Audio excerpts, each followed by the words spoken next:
पहिल्या श्रावणी सोमवारी नागनाथाच्या दर्शनासाठी भाविक भक्तांची मोठी गर्दी. हिंगोलीतील 8वं ज्योतिर्लिंग असलेल्या औंढा नागनाथ प्रभू नागनाथांचं दर्शन घेण्यासाठी भक्तांची मोठी गर्दी पाहावयास मिळते.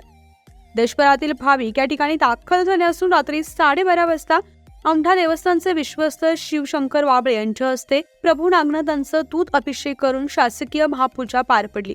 त्यानंतर मंदिर 2 वाजता भाविकांसाठी दर्शनासाठी खुले करण्यात आलं. भाविकांच्या दर्शनासाठी लांबच लांब रांगा लागल्या होत्या. हर हर महादेव बम बम बोलेचा जयघोष मंदिर परिसर दुमदुमून निघालाय.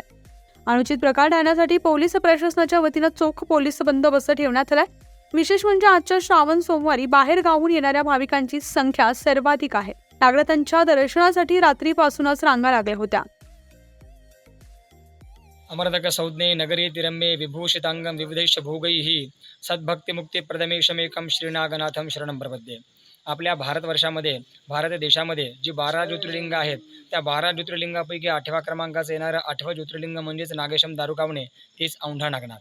हे औंढा नागनाथ शिवलिंग आज श्रावण महिन्याच्या पहिल्या श्रावणी सोमवारी लाखो भाविक दर्शन घेऊन सर्व पापापासून मुक्त होतात.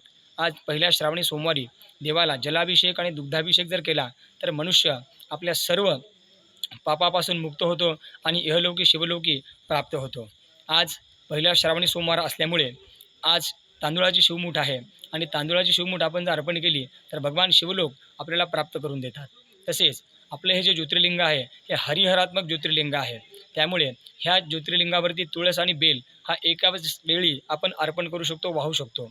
हे फक्त वर्षातून एकच वेळेस असं केलं जातं की भगवान शिवांना तुळशीपत्र आणि भगवान विष्णूंना बेलपत्र अर्पण केलं जातं. परंतु भगवान विष्णू आणि भगवान शिव दोघांचं इथे हरिहरात्मक ज्योतिर्लिंग असल्यामुळे ते तुळस आणि बेल एकाच वेळेस वाहिल्या जात असतं.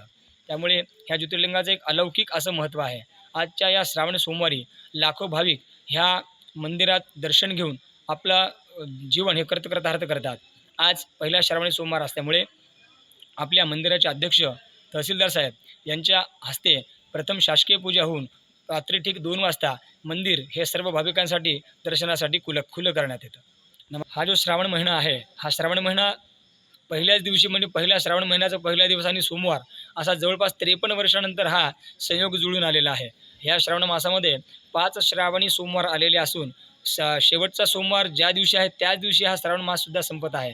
त्यामुळे हा एक अतिशय संयोग उत्कृष्ट आहे. 53 वर्षानंतर असा योग आलेला आहे. हा आपल्याला फार दुर्मिळ योग असा आपल्याला आज प्राप्त झालेला आहे.